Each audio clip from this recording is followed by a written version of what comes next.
President Russell M. Nelson 신하님께서는 주님께서 우리에게 직접 말씀하신다면 하나님의 자녀이자 성약의 자녀이며 예수 그리스도의 제자라는 우리의 진정한 정체성에 관해 가장 먼저 이야기하실 것이라고 가르치셨습니다.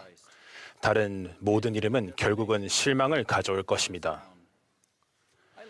제 큰아들에게 처음 핸드폰이 생겼을 때 저는 그 사실을 배웠습니다. 아들은 신이 나서 연락처에 가족과 친구들의 이름을 입력하기 시작했습니다. 하루는 아들의 휴대폰이 울려서 보니까 아이 엄마가 건 전화였습니다. 화면에는 어머니라고 떴습니다. 분별 있고 품위 있는 선택이었고 솔직히 가정의 더 훌륭한 부모님에 대한 존경의 표시이기도 했습니다. 자연스럽게 저는 무슨 이름으로 저장되었을지 궁금해졌습니다. 아내가 어머니니까 저는 아버지일 거라 추측을 하며 연락처를 훑어봤습니다. 아버지는 없었습니다. 그래서 아빠를 찾아봤더니 여전히 없었습니다. 혹시 제 이름인 코리로 저장했나 싶었지만 그것도 아니었습니다. 마지막으로 우리가 축구를 좋아하니까 펠레라고 저장했나 싶었지만 헛된 생각이었습니다. 결국 저는 아들 핸드폰으로 전화를 했고 그러자 두 단어가 나타났습니다. 바로 어머니 아님이었습니다.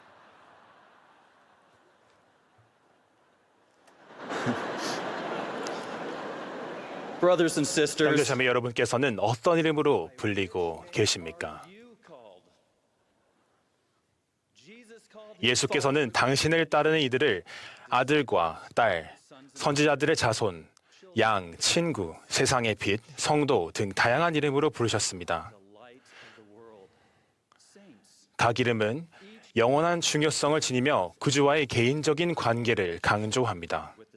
그러나 이 중에서도 한 이름은 가장 중요한데 바로 그리스도의 이름입니다. 몰몬경에서 베냐민 왕은 다음과 같은 강력한 가르침을 주었습니다. 구원이 오는 다른 이름이 주어지지 아니하였느니라. 그러므로 나는 너희 모두가 그리스도의 이름을 받들기를 바라노라.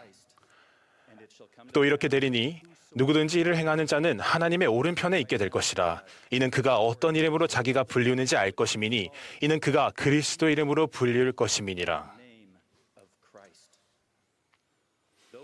그리스도의 이름을 받드는 이들은 그분의 제자이자 증인이 됩니다. 사도행전에는 예수 그리스도께서 부활하신 후에 하나님께서 선택하신 증인들이 누구든지 그리스도를 믿고 침례를 받으며 성신을 받은 이들이라면 죄사함을 받을 것임을 가르치도록 명받았다는 기록이 나옵니다. 이 거룩한 의식들을 받은 사람들은 함께 교회에 모여 제자가 되어 그리스도인이라고 일컬어졌습니다. 몰몬경에도 그리스도를 믿고 하나님의 교회에 속하여 그리스도인이라고 불린 이들, 그리고 하나님과 성약을 맺고 그리스도의 자녀라 그의 아들과 그의 딸이라 일컬음을 받은 이들이 묘사되어 있습니다. 그리스도 이름으로 일컬음을 받는다는 의미는 무엇일까요? 그것은 성약을 맺고 지키며 항상 그를 기억하고 그분의 계명을 지키며 기꺼이 어느 때에나 무슨 일에나 하나님의 증인이 된다는 의미입니다. 선지자와 사도들이 온 세상에 그리스도의 교리, 성약, 의식을 포함한 메시지를 전할 때 그들을 지지한다는 의미입니다. 또한 고통을 덜어주기 위해 다른 이들에게 봉사하고 모든 사람에게 그리스도의 빛과 희망을 가져다 준다는 의미입니다. 물론 이는 일생 동안 계속되는 과정입니다. 선지자 조셉 스미스는 어떤 사람도 순식간에 이러한 경지에 도달할 수는 없다고 생각한다고 가르쳤습니다.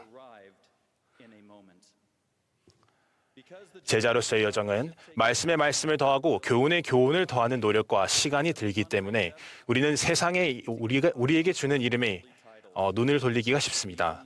그런 이름은 일시적인 가치만을 지니며 그 자체로는 결코 충분하지 않습니다.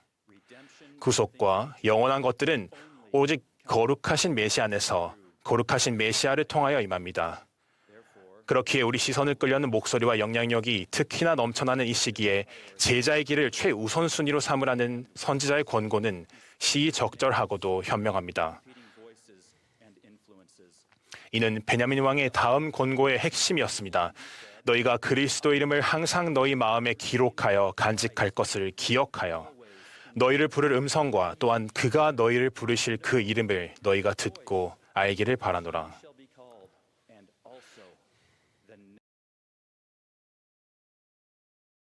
by which he shall call you. I've seen this in my own 저는 이것을 family. 제 가족에게서도 보았습니다. 제 증조부이신 마틴 게스너는 어떤 겸손한 지부회장님께서 구주의 부름에 응하셨기에 영원히 변했습니다.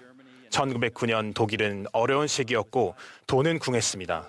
마틴 할아버지는 파이프 공장의 용접공이었습니다. 할아버지 스스로 인정하셨듯이 대부분의 월급날은 술을 마시고 담배를 피우고 동네 술집에서 친구들에게 술을 사주는 것으로 끝나곤 했습니다. 결국 할머니는 할아버지가 변하지 않으면 떠나겠다고 하셨습니다. 그러던 어느 날 동네 술집에 가던 할아버지는 구겨진 종교 팜플렛을 들고 있는 동료를 만나게 되었습니다. 그 동료는 길에서 몰몬의 관에 아시나요? 라고 적힌 팸플렛을 주었다고 할아버지에게 말하며 그걸 읽고 뭔가 특별한 느낌이 들었다고 했습니다. 소책자 뒤에는 교회 주소 도장이 찍혀 있었는데 겨우 알아볼 정도였습니다. 교회는 꽤 멀리 있었지만 그럼에도 책자를 읽고 뭔가 느꼈던 그분들은 그 주 일요일에 기차를 타고 교회를 알아보러 갔습니다. 그곳에 도착하자 그분들은 그 주소가 기대했던 교회가 아니라 장례식장인 것을 알게 되었습니다. 장례식장에서 진행되는 교회는 좀 아니다 싶었던 할아버지는 머뭇거리셨습니다. 그렇지만 위층의 한 임대한 홀에서 소규모의 성도들을 찾았으며 그중 어떤 형제님이 이 할아버지와 친구분을 간증 모임에 초대했습니다. 마틴 할아버지는 영을 느꼈고 그곳에서 들은 강력하고도 단순한 간증에 감동해 자신도 간증을 나눴습니다. 그 어느 것보다도 예상 바뀐 그 장소에서 할아버지는 벌써 교회가 참되다는 것을 알았다고 말했습니다. 모임을 마친 후 두 사람을 간증 모임에 초대한 형제님이 자신을 지부회장이라고 소개하며 할아버지와 동료에게 교회에 다시 올지 물었습니다. 할아버지가 자신이 너무 멀리 살아 매주 교통비를 내긴 힘들다고 말하자 지부회장님은 그저 저를 따라와 주세요 라고 말했습니다. 그들은 지부회장님의 친구가 일하는 근처 공장으로 몇 블럭을 걸어갔습니다. 그들을 소개하고 지부회장님은 잠시 대화를 나눴으며 할아버지와 친구분들은 일자를 얻었습니다. 그런 다음 지부회장님은 어떤 아파트로 가서 가족들이 살 장소를 얻어주셨습니다. 이 모든 일이 2시간 내에 일어났습니다. 마틴 할아버지 가족은 그 다음 주에 이사했고 6개월 후에는 모두 침례를 받았습니다. 한때 아무 희망도 없던 술고래는 자신의 새로운 믿음에 열정적인 사람이 되었습니다. 그래서 마을 사람들은 좋은 오감은 아닐지 몰라도 그를 신부님이라고 불렀습니다. 시간이 오래 지나 찾을 수 없게 된 그 지부장님의 이름을 저는 알지는 못합니다. 그렇지만 저는 그분을 제자, 그리스도의 대리인, 그리스도인, 선한 사마리아인, 친구라 부릅니다. 116년이 지난 오늘까지 그분의 영향력은 건재하며 저는 제자인 그분 덕에 여기에 있습니다. 사과 하나 속의 씨앗은 셀 수 없지만 씨앗 하나에서 자라날 사과는 셀 수 있지만 씨앗 하나에서 자라날 사과는 셀 수 없다는 말이 있습니다. 그 지부장님이 심은 씨앗은 수많은 열매를 맺었습니다. 당시 그분은 48년 후에 휘장 양편에서 마틴 가족의 수세대가 스위스 베른 성전에서 임봉될 줄은 전혀 몰랐을 것입니다. 어쩌면 가장 위대한 설교는 귀로는 들리지 않지만 예수님을 닮으려고 노력하며 두루 선한 일을 행하는 평범한 이들의 삶에서 나타나는 조용하고 겸손한 행동일 것입니다. 이 자애로운 지부회장님은 할 일 목록에 있는 일이어서 그런 행동을 한 것이 아니었습니다. 그분은 단지 엘마서에 기록된 대로 줄인 자나 목마른 자나 병든 자를 아무도 보내어 버리지 아니하였으며 늙은 자와 젊은 자, 남자와 여자 모두에게 후히 나누어 주며 단순히 복음대로 생활하셨던 것이었습니다. 여기서 간과하지 말아야 할 점은 그들은 교회 안에 있거나 교회 밖에 있거나 간에 아무도 보내버리지 않았다는 점입니다. 그리스도의 이름을 받드는 이들은 하나님의 사랑으로 가득 찬 사람은 자신의 가족을 축복하는 것에 만족하지 않고 전 세계를 돌아다니며 온 인류에게 축복을 전하기를 갈망한다는 조셉 스미스의 가르침을 마음에 새깁니다. 예수님께서는 바로 그런 삶을 사셨습니다. 사실 그분은 그런 일을 너무 많이 하셔서 제자들도 모두 기록하지 못했습니다. 사도 요한은 이렇게 기록했습니다. 예수께서 행하신 일이 이외에도 많으니 만일 낱낱이 기록된다면 이 세상에라도 이 기록된 책을 두기에 부족할 줄 아노라. 선한 일을 하고 제자의 삶을 평생 최우선 순위로 삼으며 그리스도의 모범을 따름으로써 다른 이들과 소통할 때마다 그들이 하나님의 사랑 그리고 확신을 주는 성신의 권능을 느끼도록 해줍시다.